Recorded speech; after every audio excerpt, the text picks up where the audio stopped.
how would you get help on anything? I think, we always want to find the help, right? So there are two ways to find the help on anything.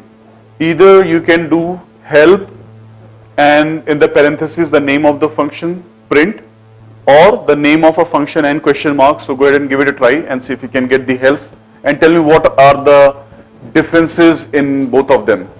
What do you see happening? Separate window, right? Yeah. So which one is giving this separate window?